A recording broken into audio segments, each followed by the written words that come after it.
She's led the efforts to get the vote out for progressive local and national candidates and has worked on multiple political campaigns. Most recently, and relevant to this webinar, she was top advisor to Philadelphians for a Fair Future, which is the advocacy organization that builds support for Philly's success in taxing sugary drinks to fund pre-K and other priorities.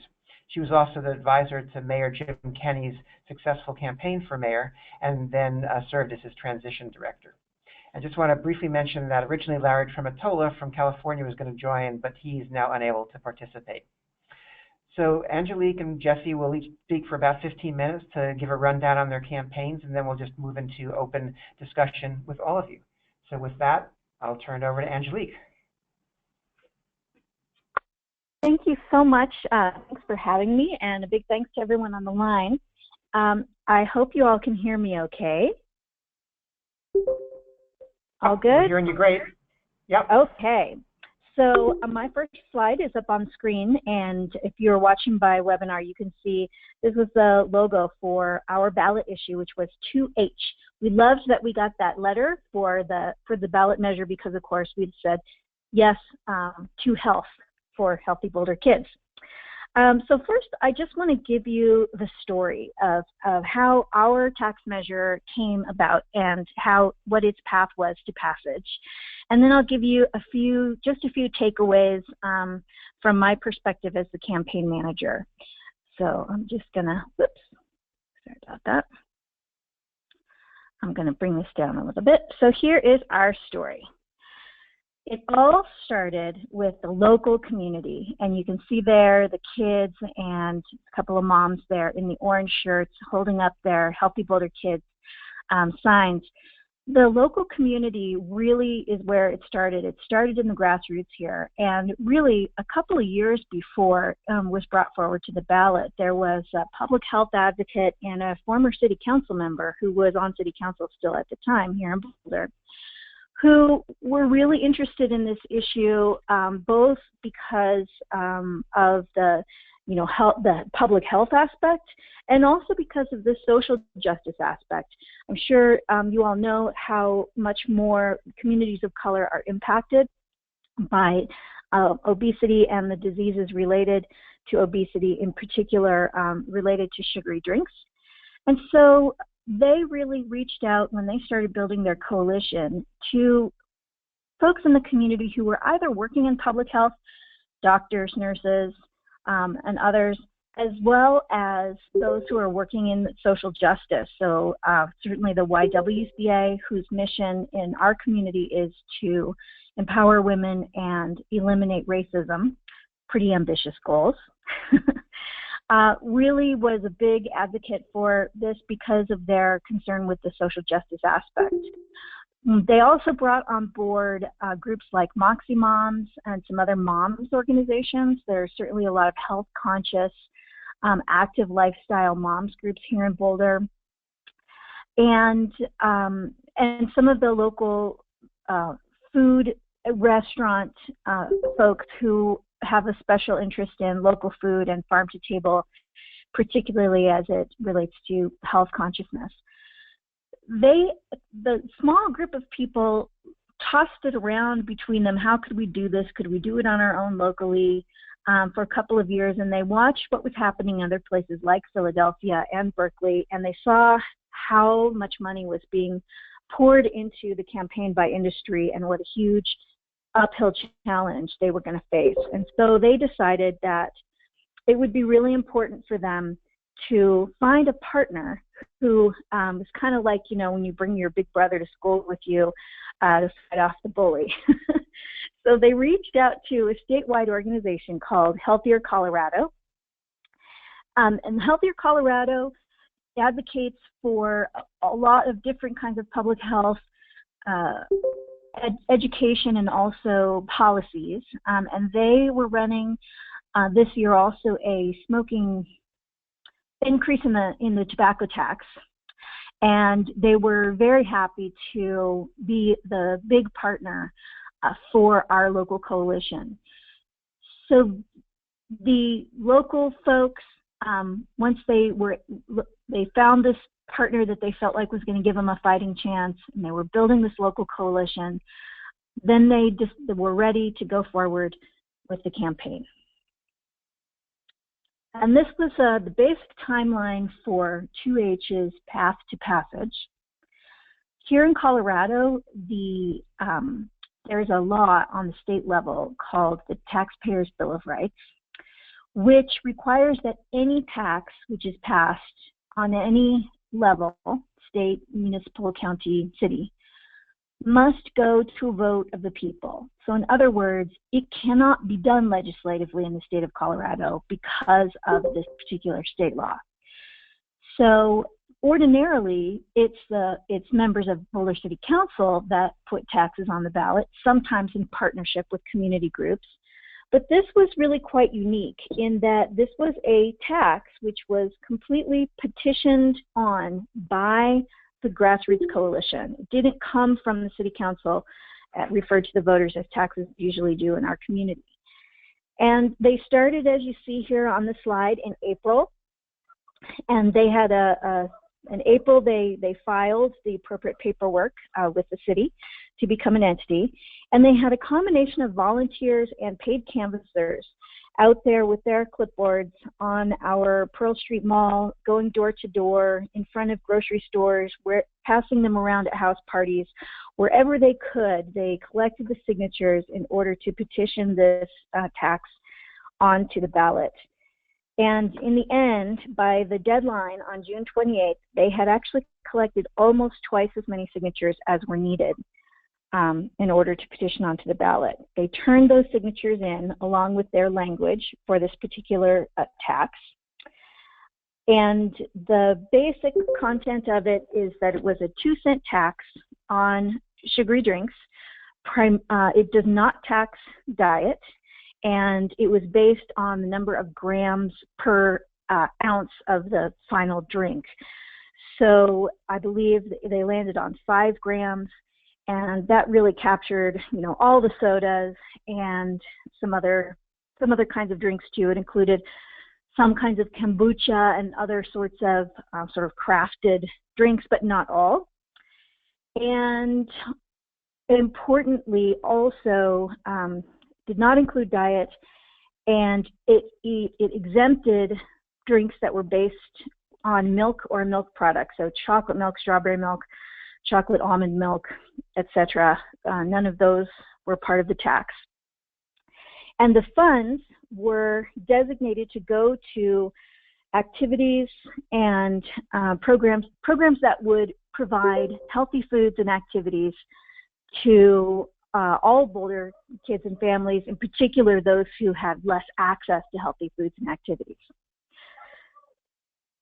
So all was going along pretty well, and then the expected legal challenge came along.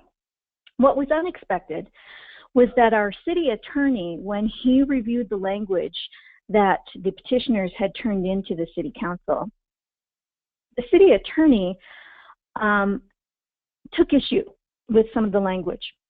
And he advised council that the language that they had submitted was not going to comply with the kind of language that's required by the Taber's Bill of Rights. If this sounds confusing, it's because it is. And really, it was sort of, I think, meant to be. So we had you can see there's this whole sort of 6-week period that's in gray there through July and half of August. It turned out to be most of August, where we ran into this really significant legal delay. It's typical for the soda industry to launch a legal challenge against ballot issues, no matter how they come forward. And they were particularly successful in delaying our issue. It was caught up in the courts with the ballot language, and Big Soda funded all of the legal costs for a local frontman who brought the challenge, and they were not required to report any of that legal spending as part of their campaign funds because presumably they were the expenses of an individual making a challenge to a ballot measure. And during that whole period of time, we had a really hard time fundraising and a really hard time getting our organizing legs on the ground because everyone was wondering, well, is this going to get on the ballot or not? And we had a lot of folks who were reluctant to commit time and treasure until they knew for sure if that item was going to make it forward to the ballot. Happily, it did, as many of the items do. And I think there was really a lesson learned there that I'll get to later. So just remember these big gray 6 weeks in which we could have been campaigning and building support for the measure, but we weren't able to because of that delay. So around the middle or end of August, the ballot language cleared the legal language hurdles and was finalized for the ballot. And at that point, we were able to ramp up quickly, due in large part to a very amazing group of folks on the ground. The coalition that had been involved with the whole petition campaign and getting this on the ballot was just really an extraordinary group of folks with a tremendous amount of spirit and willingness to jump in. And Healthier Colorado was able to back it up with funding to hire additional staff and provide some extra support, as well as do the big expenses like digital, print ads, cable ads. We actually produced a couple of commercials, which we ran on cable, and did a lot of other sort of traditional campaign efforts. I'm not going to talk about the specifics of that because it depends very much on your community, what your campaign needs to look like. But in our case, they had a different campaign manager who ran the petition portion of this campaign, and then they hired me when it came to the actual campaign for the votes. I've got a lot of local political experience, and so I was able to, I think, provide some real sense to the statewide organization, which is based in Denver, about people's sensibilities and what it looks like on the ground here in Boulder. And then, they were able to bring their expertise in running big campaigns, as well as their relationships with vendors, to, really bring a significant digital strategy. We ran a lot, had great success with Pandora ads with moms, and with we targeted the campus because we knew the young folks would be likely to vote for us. And that was successful. So then election day, November 8th, we were very happy. The result of all this hard work, 2H passed by 53.9%. And, you can't resist this little guy's face. He really expresses the joy and the happiness we all felt having worked so hard and struggled against an industry that was really determined to kill it. So I'm going to only have a few minutes left, so I'm going to go to my key takeaways. Just a sense of what happens next. You can see here's a daily camera guest opinion by the city manager. And I just put a little quote in here. There was some concern that once the tax passed, that the council wouldn't spend it on what it was intended. And there was particular concern and a desire to have an advisory committee that would make recommendations to council as to what would be the most effective spending of this not insignificant revenue source. And this just came out a couple of days ago. As you can see, on the 18th of March, the city manager says, yes, we're proposing the creation of such a committee, and we're not going to spend it on other stuff. So that is really quite a wonderful thing.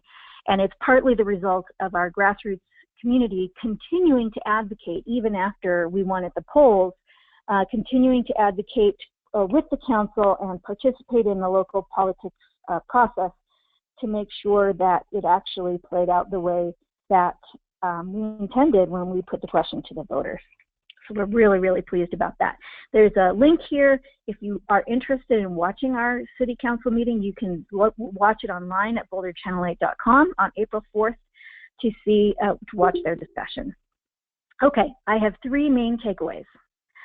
One is grassroots support is key before, during, and after. You have to have people on the ground who can reach into their friend groups and communities and tell them the truth, because the industry will toss a lot of lies out at you. Additionally, you can see my little tip here. Hold regular grassroots coalition meetings and identify a strong campaign manager and integrate that person into the coalition in the early days. Another takeaway, get the right people at the table early and be flexible to their input. There are lots of people that you will want to bring into the conversation for many reasons, and of course, the more people you bring in, the more you need to be able to be flexible to their input and open to what they have to say without losing the essence of what you're trying to do. I would highly recommend meeting carefully, because you never know, you don't want it leaking to industry earlier than it has to that you're planning this. But meet with the potential allies in the local business community in particular. We had a late game challenge, which I think eroded our margin quite a bit, from a local kombucha maker who has a huge following. And he was very, very upset that the sugar in his drink, which was just barely over the threshold for one of the types of drinks that he makes, was being treated the same as big soda. And we could have avoided that if he'd really been brought into the conversation earlier. And brainstorm all potential ally groups, reach out to them early, and build strong relationships, because the more allies you have, the more time and treasure you have available to you to pass it. And lastly, expect opposition to delay your campaign with legal challenges. It's straight out their playbook. It's almost certainly going to happen. Don't let them hold you back for 6 weeks or however long it takes. We lost a lot of ground, and we would have been able to have a more decisive victory if we hadn't lost that. So prepare your major funders for this tactic, and don't wait for certainty to begin aggressive fundraising and organizing. Just view that as part of the campaign. Okay, so that is the end of my presentation. I don't know if we want to have Jessie go now and then take questions, or if you want to take any questions now.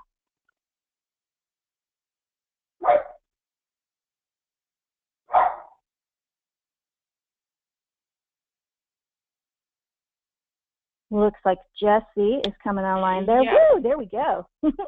Okay, so can you guys, Angelique, can you see my? We can see it, and it is in presentation mode. At least it is for me. So I can just see the little slides on the side, but I can certainly see perfectly well your big slide in the middle. For some reason, it's not going to the full screen. Okay, so we'll just work with it this way. So the first thing I wanted to say is that I just found this out last night, and this is in full transparency, that our Hilltop, Oregon office is apparently working for the ABA in Portland. Our offices operate completely independently with different budgets and everything else. And anyway, I just wanted to let everybody know. I really didn't know this until yesterday. So to get started, there's some similarities and some pretty drastic differences between what Angelique, with the ballot measure stuff, did and doing this legislatively. But to start with, I'll just go with the lay of the land. Mayor Kenney was elected in 2015, and one of the things that he talked about during the election was expanding pre-K, community schools, and then improving sort of the Parks and Rec situation in Philadelphia. And while in the campaign he did not, talk about a 3-cent sugary drinks tax, he did, it was something that was brought up as a potential revenue source. And then in his first ever budget address, which was in early March of 2016, he laid out the budget, and it included the 3-cent tax on sugary drinks. Shortly after that, we formed Philadelphians for a Fair Future. The coalition was basically, there was the tax, the revenue from the tax went to lots of different things. It was, pre-K, rebuilding schools. There was a little bit of stuff in there for sort of solvency of the pension program and everything else. And so we were able to put together a very broad coalition of pre-K advocates, civic organizations, health advocates, faith leaders, small businesses, and others to try to influence city council. And then, this was our greatest asset, because while the opposition had, they have unlimited money, we had real Philadelphians with real kids to go talk to city council. So this had been tried twice before in Philly through city council. They'd never voted on it, but it had been talked about. It had been a potential funding source for different things under the Nutter administration. It had failed both times. We were successful because we were able to emphasize the programs with, specifically pre-K, just because, you tried out a bunch of cute little kids who need to go to pre-K, and it's, it's pretty persuasive. But also, I don't know if you guys are familiar with Philadelphia, but there's a lot of stuff, the infrastructure that needs to be rebuilt, and with improved parks and some of the rec centers. And I don't have any pictures here in this presentation, but some of them are just, complete disrepair. There's holes in the basketball, court outside and everything else. So we really stressed those programs over, and then the health stuff is sort of a secondary message. We did, digital ads, grassroots advocacy, TV, radio ads, and then also, we tried to have a pretty aggressive website and social media presence. These, I don't know if these will play or if you guys can hear them, but I'm just going to go ahead and play one of these real quick. This is one of the ads that we ran. We are the poorest big city in America. I see it in my work every day. Small sacrifices result in momentous changes in our communities. I believe with all my heart, citywide pre-K will help to empower our children. The soda companies profit by targeting the poorest communities. Now they are being asked to give a little back. It's the right thing to do. These are our children. Paid for by Philadelphians for a fair future. So I don't know if you guys were able to, if that worked or not, but we ran a couple of different ads.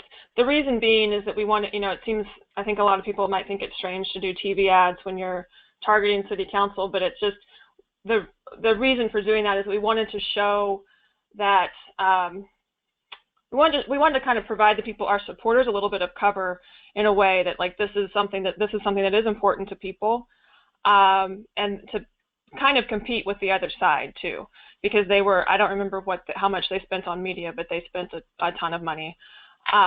We also did radio. Since I'm not sure the sound's going to work, I'm not going to play this one. And then a lot of digital ads. These two little things on the screen. These are two examples of the ads that we did. We did Facebook, mobile ads, and then also use geofencing to really target the area around City Hall, and then also key members' offices and districts. And then website, social media. We had a take action part of the website where they could send a message directly to the member, also join the coalition, and we try to be pretty aggressive with Twitter as well. But the biggest thing was our grassroots effort. So unlike we're in with what Angelique was doing, we're trying to actually influence voters. We're trying to influence a small body of city council members, and this is where we really dominated our opposition. They, like I said, they had the financial resources and we had the people. Every day at City Hall, we had every council session or budget session we had, the place was just flooded with different types of advocates.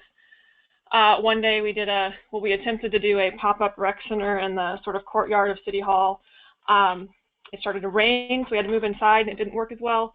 But we really used capitalized on the fact that we had this broad support from all different places, and really, there are people showing up. They had people showing up, but a lot of them were paid lobbyists, and if they weren't paid lobbyists, they were. I don't really know who they were. They were honestly just a bunch of men who worked in some beverage facility somewhere. So we were just, like I said, really able to use our our coalition, our support, because these people really believed in it, and they really knew, like specifically on the pre-K and the rec center stuff, that this is something that their kids needed. In addition to just showing up at public testimony, we would actually, we'd get people to testify more than once. During some of the testimony sessions, they kind of cut off they're supposed to try to keep it fair, where it's, you have 15 people from each side testify on something, and we had so many more people there than they did that they sort of just cut off testimony. So in the results, we won, 13-4, which is a lot more than what we thought it would be. But I think, as everybody knows, it was a 1.5 cent tax as opposed to 3 cent, and it does tax diet. So this slide is like, the legislative action is very different than the ballot initiative stuff, and there are some things to consider. It's probably cheaper to do this legislatively than it is a ballot initiative. I mean, we were working for roughly 3 months, as opposed to the, what was it, 6 or 7 months that Angelique was working in Boulder. So it's a much shorter time frame, which means you don't have nearly as long to try to sustain an effort. And it's also, you're using different tactics, and your volunteer ask is different. And like I said, you're not asking them to canvass or make phone calls. You're asking them to show up somewhere, which may or may not, I don't know if that's easier or harder. It sort of depends on the person, I suppose. One of the things that we talked about a lot is that we can't control the legislation. So in a ballot measure, you get the ballot language approved, it's on the ballot, and it can't be changed. When you're doing this legislatively, you can work with your bill sponsors, you can get the bill written, but you always have to know that you have to, on the front end, you need to build in room for negotiation. And, Philadelphians for a Fair Future, we were not involved in any of that stuff on the administrative side, but they knew going in that the 3 cents was not where it was going to end up.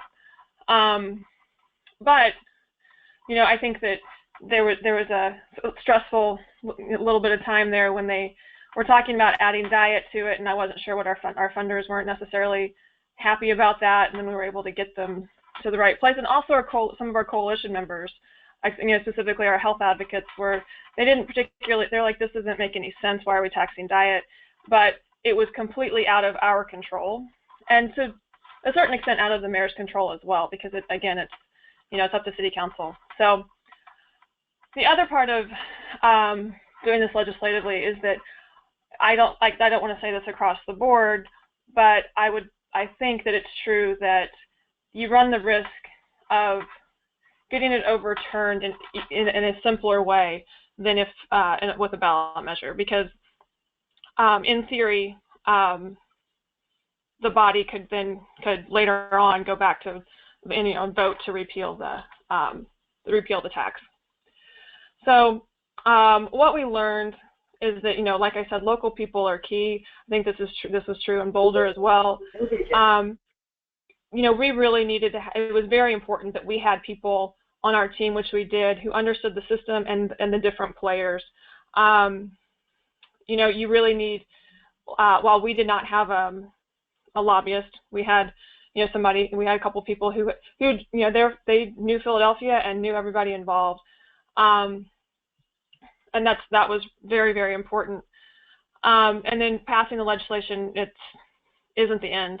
I mean, what's going on in Philly right now is that the Beverage Association is trying and has tried lots of different things. They tried to do something with the state legislature to overturn it. Currently, there's a court case that it's trying to get it repealed.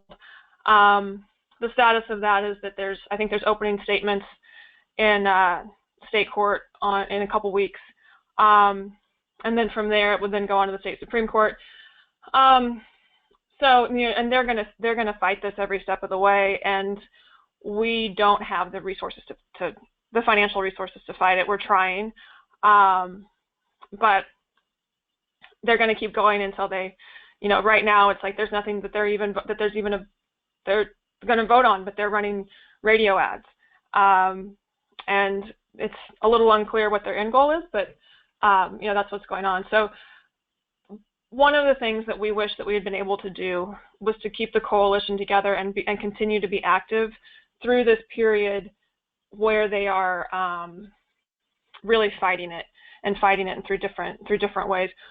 We've been able to keep our people together and keep our organizations that were members and supporters of PFF together, and to get them to do things sort of independently, but we don't have the funds available to kind of keep going with some of the other stuff. So that's something that we would really have liked to do.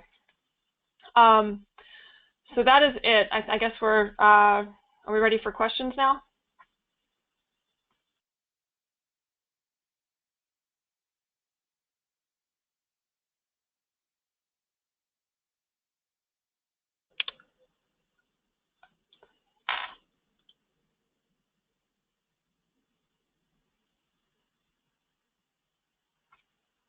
So David or Jim, are you guys?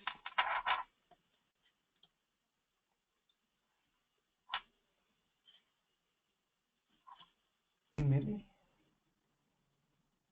Yeah, can you hear me? Yes. Yeah, okay. So yeah, this is Jim. Sorry, I think I must have been muted. Thanks very much, Jessie, for a great presentation, and I think it raises some really interesting questions. So now we have the rest of our time to open it up to everybody who's participating in the webinar to make comments or raise questions. We've got a couple in the chat room. First, Holly Schneider from the Bay Area, I think, has some comments. So Holly, want to take a couple of minutes?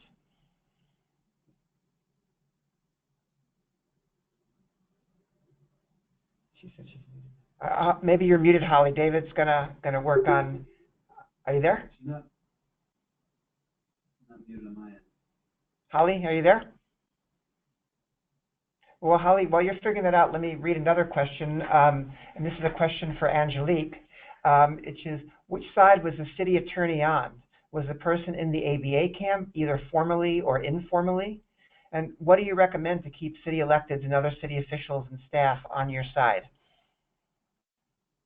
Well, Heidi, that is a great question. The city attorney, you know, never came out in like a guest opinion or something to oppose the tax, but we saw a lot and heard through the grapevine about sort of a number of things that certainly indicated that he wasn't very friendly to the tax. And that made it really challenging because as the city attorney, it was his job to defend the ballot language against the industry's challenge to it. So that was a real problem for us. I think that really the answer is it was within the question that you asked, Holly. I think that it's really important to identify ahead of time as much as you can who are the key city staff members as well as the council who are likely to interact, and maybe even be having some discussions with them, you know, even earlier in the game. Because it was clear that the ABA, the American Beverage Association people were friendly with him, and that was a real problem. Great, thanks, Angelique. I have a couple of questions, but I'm waiting to see. Does anybody else want to just chime in now from the audience? Either you don't have to use the chat room, just sort of ask a question or make a comment. They'll have to unmute them. Okay, can you unmute everybody, maybe? And so, okay, David's going to have to unmute folks, I guess, for them to participate, and he's going to do that now. Well, let me ask another question. So you guys, I was impressed by the tactics and strategies that you deployed to end up with a successful outcome for the in your campaign. And one thing is that it clearly takes a lot of work to win a tax campaign. It's not something that anyone should go into lightly. but you did a lot of things. What do you think you could have done to make your campaign more effective? What do you think the elements were that were most effective that others might learn from? So maybe first to Angelique and then to Jessie on that question.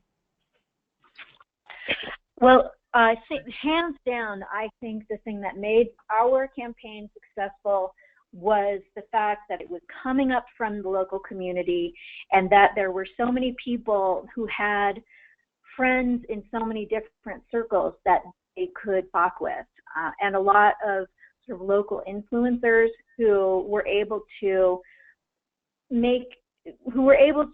give our community sort of trusted local sources of information that could stand up against the messages that they were hearing from the American Beverage Association. It was really hard for the American Beverage Association to get a foothold because it was clear that there was so much support in the community, and they really looked like the bad guys.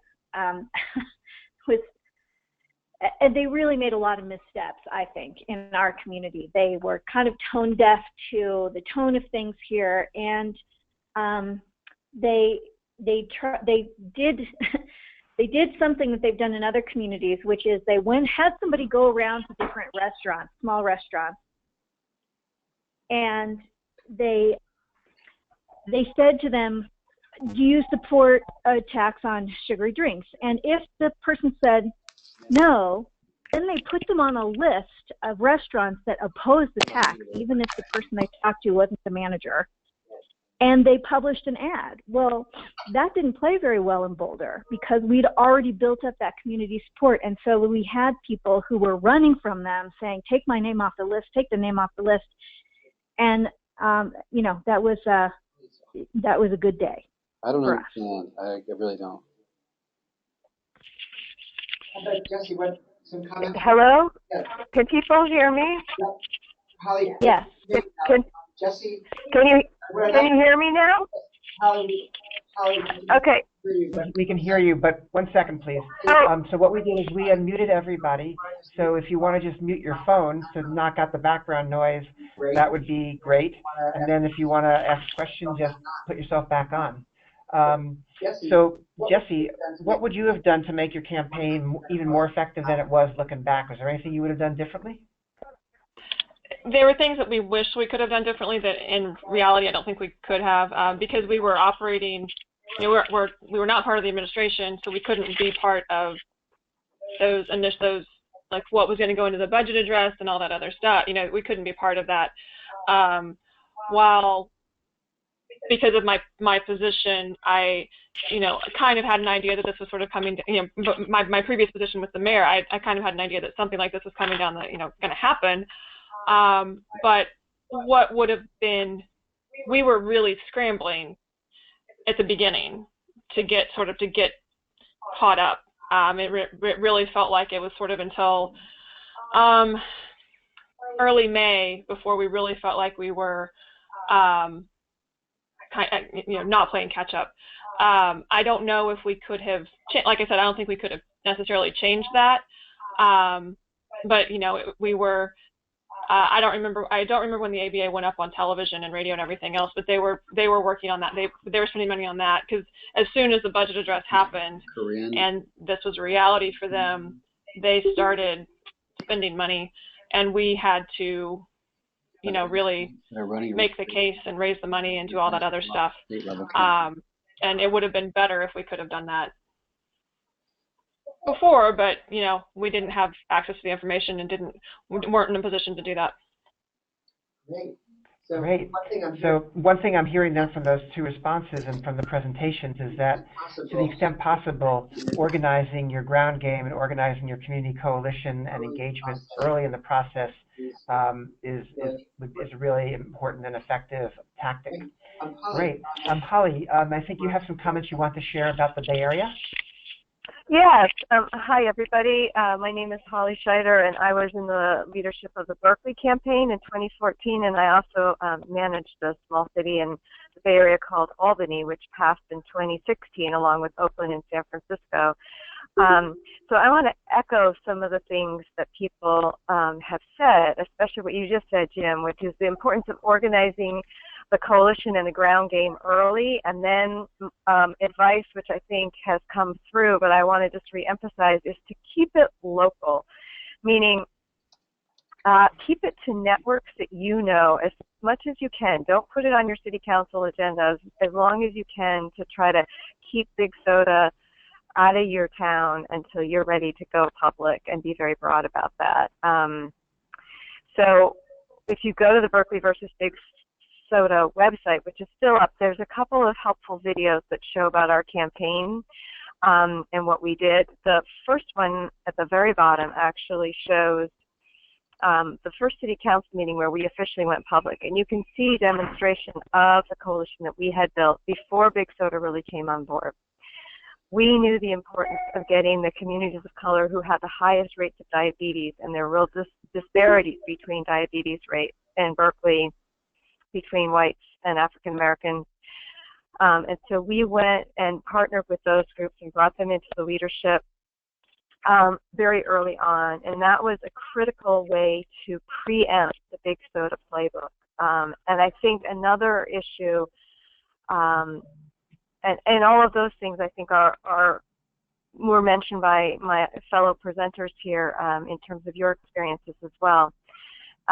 One thing that I really want to focus on that maybe hasn't been said is the importance of framing the message and that social justice angle, which is looking at keeping the focus on Big Soda and their marketing tactics and who they target with their marketing, so that the discussions are about who's being hurt by Big Soda and the responsibility that Big Soda has in consumption of their drink. Workshop on Friday, March 31st from 1 to 3 p.m. at the Deputy James McGrain Jr. Public Safety Complex, located at 48 Public School Road in Harris. We're hearing somebody's phone in the background there. Evaluation. What is involved in the evaluation process? What causes septic systems to fail? How to apply for permits and financial assistance. There's no cost for the workshop. A Map of My Own, Personal Cartographies, is a collaborative art exhibit with professional women artists and young women from the Youth Sorry, we're not Services quite Center. sure what's going on with this background interference here. At the African American Performing Jose, Arts Center does your phone in on Mexico, at all? San Pedro Drive Northeast. Hosted Jose by Berlin Munoz County is on the Cultural phone. Could you Services mute yourself, and the please? Berlin County Youth Services Center, a women and creativity event. Bernie. Hi, hello, this is Deanna. Yep. Okay, yeah, I think we're good now again. Holly, are you still there? Okay, Rick. Yeah, I'm still here. So just talking about framing the message. So to get away from that individual choice versus Big Soda has a responsibility. Big Soda is marketing to kids. Big Soda is marketing to low-income people and to communities of color. And you're seeing these disproportionate rates of health. I understand that in some places the health message is played very well, in other places less so, but it was very important in the Bay Area, as well as what I heard in Philadelphia, to talk about what kind of programs could be funded. And in Berkeley, we were inspired to keep our nutrition education program and the garden program in our schools going. So that was a really key piece as well. And then the last thing that I wanted to mention, all the Bay Area taxes, we have 4 now. Berkeley, that's 2 years old, and the 3 that just passed. They all are using a similar model where there is an advisory committee that advises the city council on how to spend the money. We have a particular law in California that requires that any kind of tax initiative be either a general tax, meaning it goes into the general fund and the council decides, and that can be passed by simple majority, 50% plus 1. Anything that's designated that specifies, as I think it did in Philadelphia, that the money is going to go to preschools and to these programs. In California, those have to pass by 67% majority, which is much harder to get. So we were able to generate voter confidence by saying we have an active coalition, we're going to keep involved, and we have this community coalition that will advise the council on how to spend money. And in Berkeley, we really felt like people were watching us, and so we are now in our second round of advocating for where funds could go, and we have really advocated. We have had $1.5 million going into the community, part to the school district and part to community organizations serving the most vulnerable folks. To diabetes and the other and oral health issues. So we really wanted to make sure that we did it as promised, so that other cities coming next could use that as an example and say, see, it's working. So I'll stop there, and if people have questions, I'm happy to answer. Great, thank you, Holly. We have another question coming in from Corinne Orlando, who asked, are any states running a really great campaign at the state level? What advice would you offer for a state level campaign? I think, Jessie, you might have something to say, and I noticed Katie Bishop from the Heart Association is on the call. Maybe she might have something to comment on that. Yeah, I mean, I don't know if there are any states that are trying to do this right now, but you know, if there are, it's a pretty in a bigger way than what we did in Philadelphia. It's very similar to what we did in Philly with, you know, as opposed to in Philly where we were pretty much targeting the entire city council, because it's, you know, 17 people. There were a few people that we knew, the very few Republicans that are elected in Philly. We didn't bother to target them, but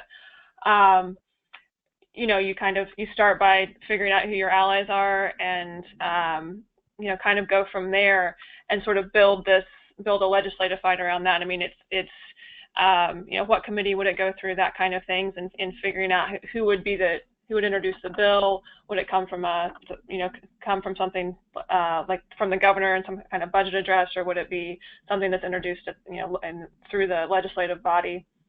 You know, and then sort of the kind of the traditional a bill becomes a law sort of stuff. But what the coalition would be doing is very similar in that, as opposed to just on the city level organizing, you know, statewide, finding advocates, recruiting organizations, getting people, building a coalition, hopefully raising money to run some TV ads and some, you know, digital is much more important, I believe, in that situation than TV. But from my experience on sort of doing some of these advocacy efforts,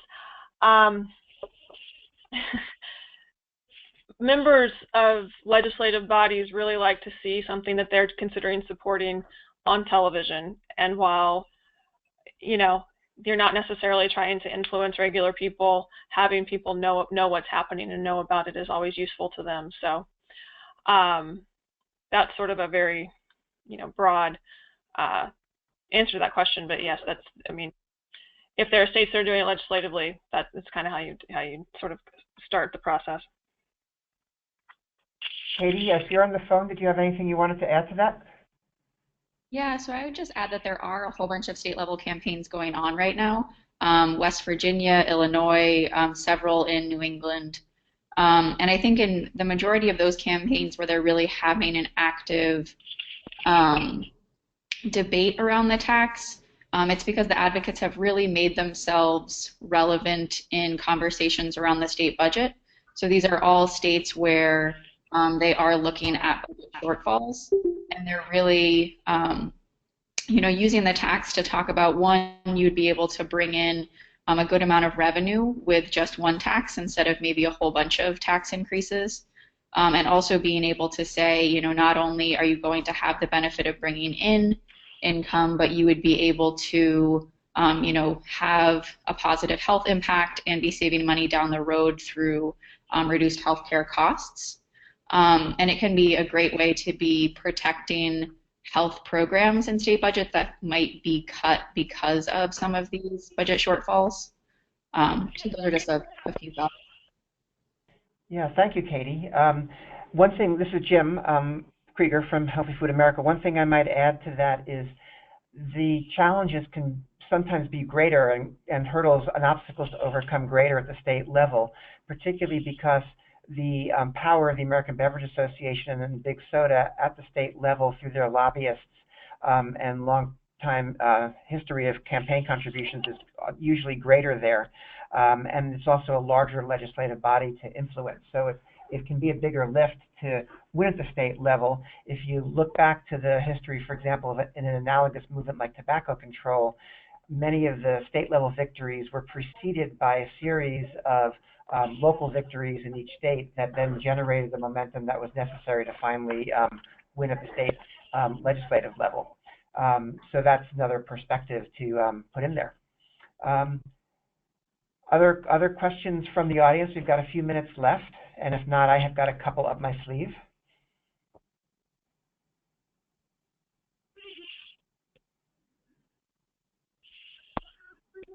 Well, one question I'd like to ask is, you guys have, both in Boulder and in Philadelphia, have sort of experienced a lot of industry tactics to try to block passage of the tax. And I'm wondering, what if you had to pick one or two that you thought were industry's strongest cards, what was your most successful counter strategies or counter tactics to take care of those? Angelique? Well, I know I sort of sound like a broken record, but I still think the most effective thing that the soda industry did in Boulder was to delay our campaign by those 6 weeks of valuable campaign time. And the way around that is for the big funders to just understand that we need to make those investments in the face of the uncertainty if we're going to have really big margins of victory. We still pulled it out, but that was the most effective thing that they did, I think. Great. And Jessie, can you give one example from Philly? Yeah. So just remember that what we were trying to do in Philly was a funding source, a revenue stream, with the health stuff being secondary. And so they tried. I believe that this was through them. Tried to get city council to move to a container tax as opposed to a soda tax, because there's a bottling plant in Philly. They do have power. There's a couple of local family that is significant in the city. It was not, and basically it's like the members did not want to be seen as opposing pre-K and opposing the programs, and so they're like, oh well, we'll go with this container tax thing, and but it wasn't feasible because it wouldn't have raised the same amount of revenue. I mean, it was something that we had to kind of fight on for a few weeks. I mean, and again, we're talking about remember, this is a short-term campaign. It was about 3 months. So the distraction of that couple weeks, we really had to divide our messaging between pro-tax and anti-container tax. So that was almost effective, but not. But at the end of the day, it wasn't. So. Interesting. So it sounds like in both cases, it would be some of the legal and legislative maneuvering tactics that were effective and be on the lookout for, as well as the organizing tactics and media kind of tactics. So we have time maybe for one more question. This is from Jeff. Could you talk about how you built a foundation of support for the tax before you even went public with the tax campaign?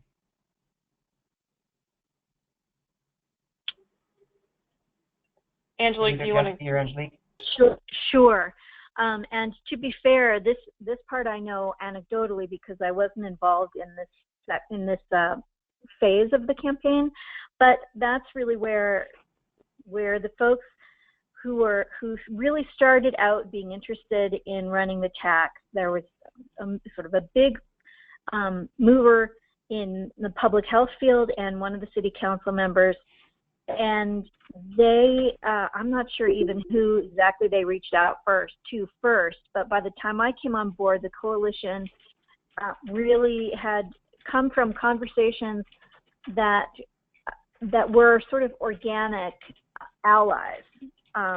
So I think the best way to really get that ground game going is to start with the people in the groups that you think are going to be natural allies, and meet, have meetings, have regular meetings.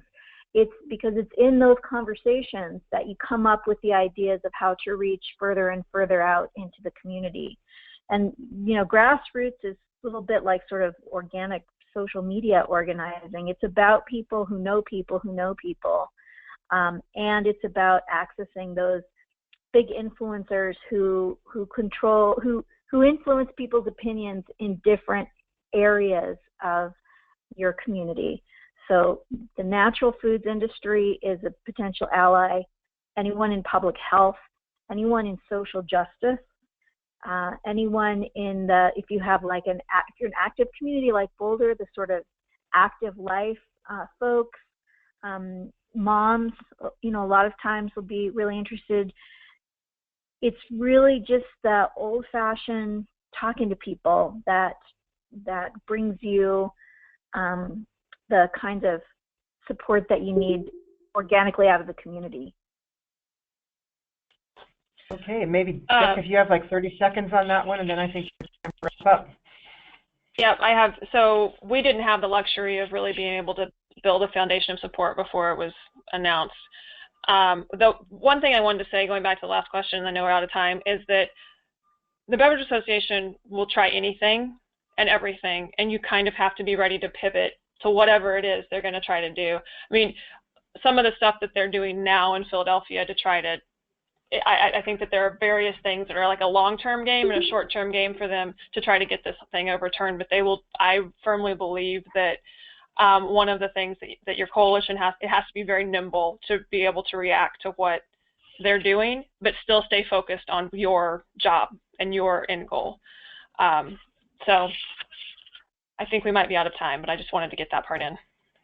Thank you, Jessie, and that's actually a great segue. But first I wanted to thank both Jessie and Angelique for a great presentation and great Q&A session. Thank you very much, and thank all the participants on the webinar, and I hope you enjoyed it. We're going to be offering another webinar late April, early May, and that'll offer the chance to learn about what happens after a tax is adopted. So what's involved in implementing a tax? How's industry responded? Getting into some of the issues that Jessie was just raising. Colleagues from Berkeley and Philadelphia will be presenting. So if you want to hear more about this and stay in touch with Healthy Food America, you can get our monthly newsletter, which has useful information like this and also more about sugary drink tax work and the sugar reduction movement.